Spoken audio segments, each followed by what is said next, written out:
बिस्मिल्लाहिर्रहमानिर्रहीम, अस्सलाम वालेकुम। आज हमारा 8वां लेक्चर है, that is the excretion in human being, second year biology chapter 15 का ये 8वां लेक्चर है। तो आज हम ह्यूमन बीइंग के अंदर एक्सक्रीशन की बात करेंगे और इसमें हम आज जो है स्पेसिफिकली दो चीज़ें देखेंगे, दैट इज़ ह्यूमन बीइंग के अंदर वेस्ट मटीरियल कौन से हैं और उसमें उनको निकालने में there are two types of systems, there are two types of organs. Particularly एक तो स्पेसिफिक सिस्टम है जिसको हम यूरिनरी सिस्टम कहते हैं, वो हम अगले लेक्चर में पढ़ने वाले हैं।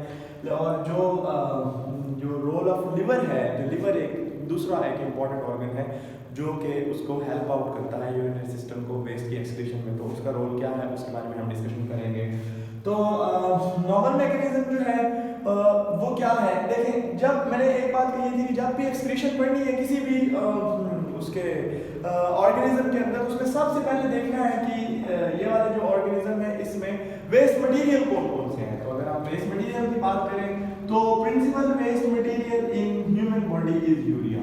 ये हमें पता होना चाहिए कि यूरिया इज जो हम नाइट्रोजनस वेस्ट निकालते हैं वो सबसे इंपॉर्टेंट, जो सबसे ज्यादा जो है वो यूरिया की शक्ल में निकलते हैं। That is produce from the amino acids. मैं अगर इसको इस तरह लिख देता हूँ, that is produce from amino acids. तो ये पहला वेस्ट मटेरियल हो गया। इसके अलावा बहुत सारे और हैं, मसलन के इसके अलावा क्रिएटिनिन है, ठीक है, और इसका ओरिजिन भी साथ हमें पता होना चाहिए, ठीक है। It is originated from muscle creatine. Muscles के अंदर एक प्रोटीन होती है, उसकी ब्रेक डाउन से ये बनती है। Then the third one is the bilirubin, ठीक है, और this is produced from the haemoglobin breakdown, ठीक है जी। और हीमोग्लोबिन ब्रेक डाउन के बाद नंबर 4 है, that is the uric acid, ठीक है, और it is produced from nucleic acid. यानी कि असल में ये कहां से बनता है, न्यूक्लिक एसिड्स में होती है नाइट्रोजनस बेसिस, उनकी ब्रेक डाउन से, यानी प्यूरिन्स एंड पायरिमिडीन्स, उनकी बेस से, उनकी ब्रेक डाउन से ये बनता है। इसके अलावा कुछ और भी वेस्ट मटेरियल्स हैं, फॉर एग्जांपल टॉक्सिन्स, ठीक है जी, जो जहरीली चीजें हम कभी खा लेते हैं, खाने से मुराद ये हमारे डेली के खाने में शामिल होती है, ये नहीं कि आपको स्पेसिफिक जहर जो है ना वो ठोंस लें। तो टॉक्सिन्स, जहरीली चीजें से मुराद कोई भी टॉक्सिन हो सकती है, even with in the body कुछ टॉक्सिन प्रोड्यूस हो सकते हैं, होते भी हैं। जो हम फूड खाते हैं उसके अंदर 100 चीजें, फंगस के टॉक्सिन हो सकते हैं, बैक्टीरियल टॉक्सिन हो सकते हैं, फिर बैक्टीरियल इन्फेक्शन से कुछ ग्राम नेगेटिव बैक्टीरिया अपने एंडोटॉक्सिन्स प्रोड्यूस करते हैं, तो ये सारी चीजें टॉक्सिन्स में ही गिनी जाती हैं। उसके अलावा जो छठे नंबर पे है टॉक्सिन्स के अलावा मेटाबोलाइट्स, ड्रग मेटाबोलाइट्स, ठीक है जी, ड्रग या हार्मोनल मेटाबोलाइट्स। इसका मतलब ये होता है कि जब हम दवाई खाते हैं, याद रखिएगा एक चीज होती है दवाई के हवाले से, एक चीज होती है जिसको हम लिखते होते हैं आदमी। सो इसमें होता है एडमिनिस्ट्रेशन ऑफ द ड्रग, उसके अलावा फिर आती है ये metabolism of the drug and excretion of the drug. जो भी दवाई हम खाते हैं वो हमारी बॉडी में एक बार जाती है तो उसके बाद उसने वापस उसको तोड़ फोड़ के, जब उसने अपना काम कर लिया होता है तो उसको तोड़ फोड़ के बाहर निकाला जाता है। तो ये ड्रग मेटाबोलाइट्स भी यूरिनरी सिस्टम के जरिए ही निकलते हैं और ये भी एक्सक्रीशन को भी निकालना बड़ा जरूरी होता है। तो ये है वो कुछ तरह के वेस्ट मटेरियल। अब सवाल ये पैदा होता है इनको निकालना क्यों जरूरी है। ये बातें हमने की थी कि इनमें से ये चीजें अगर बढ़ जाए तो they can cause serious problem. For example they can cause blood pressure. मसले यूरिया के बारे में मशहूर है कि अगर यूरिया बढ़ जाए तो ब्लड प्रेशर का इशू थोड़ा सा खराब हो जाता है। इस यानी ब्लड प्रेशर की वजह से किडनी खराब होती है और किडनी खराब होने की वजह से ब्लड प्रेशर ज़्यादा होता है। तो ये भी एक इंपॉर्टेंट चीज़ है। उसके बाद आ जाता है कि इसके अलावा नर्वस प्रॉब्लम्स आते हैं, कन्वल्जन्स, दौरे पड़ना शुरू हो जाते हैं, डेथ हो सकती है। तो ये सारा कुछ that is due to different kind of waste material, the increase in different kind of waste material in the body. तो ये जो चीज़ें हैं ये तो हमने पढ़ ली। अब सर इनको निकालने के लिए देयर आर टू सिस्टम्स। एक तो है जी यूरिनरी सिस्टम जिसको हम आगे पढ़ेंगे, और एक है लिवर, रोल ऑफ लिवर, जो कि आज का हमारा जो इम्पोर्टेंट टॉपिक है। लिवर, इसकी सारी एनाटॉमी हमें पता है जी, कहाँ होता है, एब्डोमिनल कैविटी में, राइट साइड पे, फलां जगह पे, और इसको फलां आर्टरी ब्लड सप्लाई देती है, ठीक है, हिपैटिक आर्टरी, ठीक है। इसके अलावा फलां वेन इससे आती है, ये इसका। अब हम यहाँ भी जो इम्पोर्टेंट काम करने जा रहे हैं वो सिर्फ ये है कि वेस्ट मटीरियल्स को निकालने में या होम्योस्टेसिस को मेंटेन करने में लिवर का क्या रोल प्ले करता है, बस यही पढ़ना है। अभी हमने ये उसकी एनाटॉमी वगैरह वो सारा चीज़ें फिजियोलॉजी नहीं पढ़नी, सिर्फ उसका एक्सक्रीटरी एंड होम्योस्टेटिक फंक्शन पढ़ना है।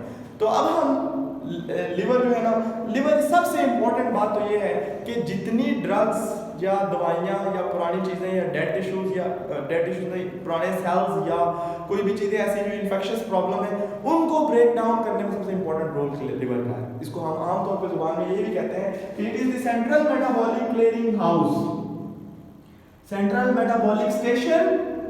खुद देखिए कि जो बहुत ज़्यादा मेटाबॉलिज्म यहाँ होती है, ठीक है, मुख्तलिफ चीज़ों की अमाइनो एसिड ब्रेक डाउन यहाँ किए जाते हैं और भी 100 काम होते हैं। और उसके अलावा मेटाबॉलिक क्लियरिंग हाउस भी यही है। इससे मुराद ये होता है कि जो ड्रग्स जो भी चीज़ आएगी, जो पुराने आरबीसीज आएंगे उनको भी ब्रेक डाउन लिवर ही करेगा और उनका भी सारा हिसाब किताब यही करता है। तो ये तो हो गया एक लिवर का फंक्शन।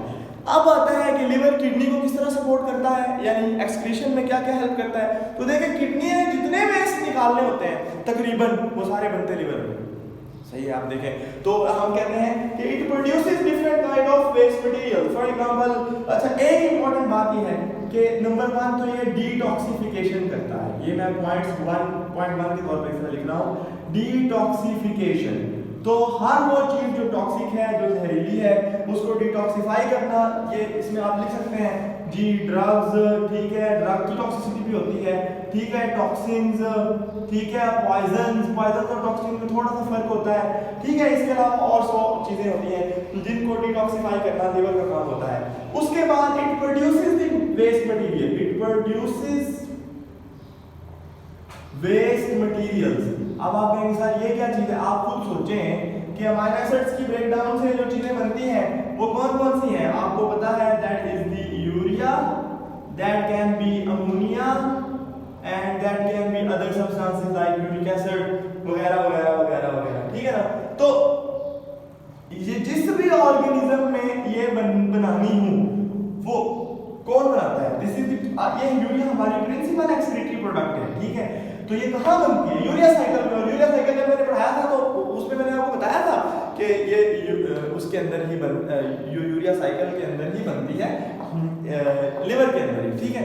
और यूरिया साइकिल क्या है ये आपको पिछले लेक्चर में जब एक्सक्रीशन इन एनिमल्स पढ़ाया था उसमें मैंने बता दिया था। अभी सिर्फ इतना आपको पता होना चाहिए कि भाई एक जो है वो बाइकार्बोनेट यानी कार्बन डाइऑक्साइड और अमोनिया मिलके और नीथिन के साथ मिलके बनाते हैं सिट्रुलिन से बाहर आता है माइटोकॉन्ड्रिया से, तो फिर वहाँ पे बनता है उसमें एक और अमोनिया ऐड होती है तो आर्जिनिनोसक्सिनेट बनता है। आर्जिनिनोसक्सिनेट को चेंज उसमें से एक फ्यूमारेट निकलता है, आर्जिनिन बन जाती है। आर्जिनिन को जो ब्रेक डाउन करता है एक एंजाइम आर्जिनेज और वो फिर आर्निथिन और यूरिया बना देता है। ये बातें हम ऑलरेडी पढ़ चुके हैं, वरना आप वो वाला लेक्चर देख लीजिएगा। तो उसमें ये यूरिया साइकिल को तो हम यूरिया बनता है, कैसे बनता है ये मैंने आपको पहले बता दिया। उसके बाद लिवर कुछ और चीजें भी प्रोड्यूस करता है। असल में आमतौर पे कहा जाता है कि इस फंक्शन को ना हम सिंथेसिस कह देते हैं, जिस तरह वो टेबल भी है उसके अंदर भी लिखा हुआ है। तो लिवर क्या क्या चीजें सिंथेसाइज करता है, वो पहले हमने बात कर ली कि वो वेस्ट मटेरियल को सिंथेसाइज करता है। दूसरे नंबर पे हम बात करते हैं तो liver synthesises different other important products like lipids, ठीक है, लिपिड्स, फिर कोलेस्ट्रॉल, ठीक है जी, और लिपोप्रोटीन। ये सारी चीजें काम आती हैं बॉडी के। किस तरह काम आती है देखें जी, मैं आपको बताता हूँ। जो लिपिड्स है दे आर, इनका काम क्या होता है, एनर्जी स्टोर, ठीक है, और ये they are the source of energy as well as storage of energy भी होती है। इसके अलावा मेम्ब्रेन जो होती है बॉडी की उनके बनाने में, ठीक है, कोलेस्ट्रॉल जो होता है इसका काम होता है, ये भी मेम्ब्रेन बनाने में काम आता है, ठीक है। इसके अलावा कोलेस्ट्रॉल का काम होता है हार्मोन्स, डिफरेंट हार्मोन्स ऐसे हैं जो लिपिड बेस्ड है हमारी बॉडी में, जिसमें टेस्टोस्टेरोन वगैरह उनका प्रिकर्सर ये है, यानी वो उनका रॉ मटेरियल ये है। फिर जो different other lipoproteins they perform different functions in our body, उनके बारे में अभी डिटेल्स में हमें नहीं पढ़ना चाहिए, टाइम कम है। और उसके बाद है जी फिर अगला इंपॉर्टेंट फंक्शन जो है वो लिवर का, दैट इज सिंथेसिस। तो मैंने कहा सिंथेसिस में एक और चीज भी है सर, वो ये है कि प्लाज्मा प्रोटीन्स, मुख्तलिफ प्लाज्मा प्रोटीन्स जो है वो लिवर बनाता है। इस कौन कौन सी, for example that is the for example albumin.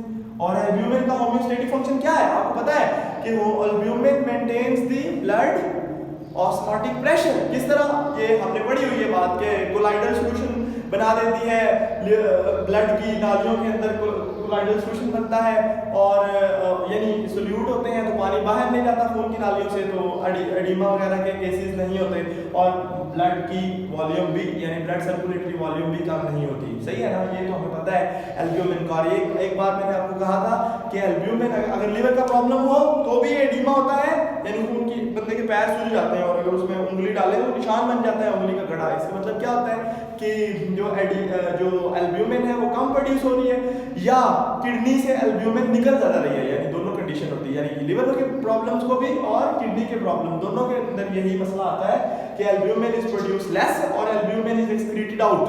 दोनों कंडीशन में क्या होता है कि बॉडी में osmotic pressure of the blood maintain नहीं रहता, तो ये है। फिर प्रोथ्रोम्बिन है, ठीक है, ये दूसरी प्रोटीन है, ठीक है, वो क्या करती है,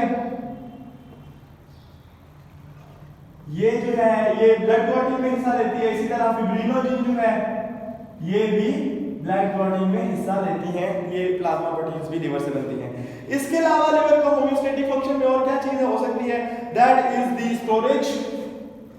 तो लिवर स्टोरेज किस चीज की करता है, आयरन की, हमें पता है। इसके अलावा एक्स्ट्रा ग्लूकोज की, ठीक है जी, यानी ग्लाइकोजन की शक्ल में ग्लूकोज जो है वो ये बनाता है अपने स्टोर लिवर के अंदर और मसल्स के अंदर स्टोर होता है, जो कि बॉडी के एनर्जी रिजर्व्स होते हैं। और आयरन का काम आपको पता है कि यहाँ पे स्टोर करके फिर यहाँ से बोन मैरो में भेजा जाता है और वहाँ पे आरबीसी उससे बनाए जाते हैं। इसके अलावा लिवर जो है वो कन्वर्जन करता है। कन्वर्जन क्या होती है, ये तीसरा पॉइंट था, ठीक है। चौथा पॉइंट क्या है, कन्वर्जन। कन्वर्जन से मुराद होता है, इसमें हम क्या करते हैं कि लिवर जो है वो ग्लूकोज, एक्स्ट्रा ग्लूकोज को किसमें कन्वर्ट करता है, ग्लाइकोजन में, और वापस जब जरूरत पड़ती है तो ग्लाइकोजन को तोड़ के वापस ग्लूकोज भी बनाता है। इसको हम क्या कहते हैं, ग्लाइकोजेनेसिस, और इसको हम कहते हैं ग्लाइकोजिनोलाइसिस, यानी ग्लाइकोजन का लाइसिस यानी तोड़ना। या फिर हम इसको एक और लफ्ज भी कहते हैं ग्लूकोनियोजेनेसिस, यानी ग्लूकोज को बॉडी के अंदर से बनाना, ठीक है ना। तो ये भी एक मुख्तलिफ चीजें हैं जो लिवर का इंपॉर्टेंट फंक्शन है। और आपको पता है कि glucose is an important molecule, it is an important energy source भी है, और भी 100 बातें हैं। तो अगर ये ना हो तो आपको पता है क्या क्या मसले हैं, तो ये भी होम्योस्टैटिक का फंक्शन है ना। तो उसके बाद है जी रिसाइक्लिंग। ये बातें तो हमने कर ही ली हैं कि जो लिवर जो है वो किस किस चीज की रिसाइक्लिंग करता है, पुराने आरबीसी की उनसे बिलिरुबिन बना देता है। अच्छा हाँ, एक चीज रह गई थी, सिंथेसिस के अंदर लिवर एक और चीज भी बनाता है, दैट इज द, मैं डी से लिख देता हूं जरा इधर, that is the what bile. कहां से, ये मुझे बिलिरुबिन से याद आया कि जब आरबीसी टूटते हैं उनसे जो भी चीजें बनती हैं उनको बाइल में लिवर फेंक के उनको फिर डाइजेस्टिव सिस्टम में भेजता है। और इसका काम क्या होता है, इमल्सिफिकेशन ऑफ फैट। इमल्सिफिकेशन क्या होती है, हमें पता है कि लिपिड ड्रॉपलेट आपस में इकट्ठे इस तरह जुड़े होते हैं, उनको सेपरेट करना ताकि लाइपेज एंजाइम उन पे आराम से काम कर सके, इसको इमल्सिफिकेशन कहते हैं और ये काम बाइल करती है। और आखिर में दैट इज द डिटॉक्सिफिकेशन। इस पे मैं ऑलरेडी आपको बहुत सारा कुछ बता चुका हूँ कि लिवर किन किन चीज़ों की डिटॉक्सिफिकेशन करता है। ये है जी हमारा आज का lecture, that is all. Thank you. सवाल पूछना।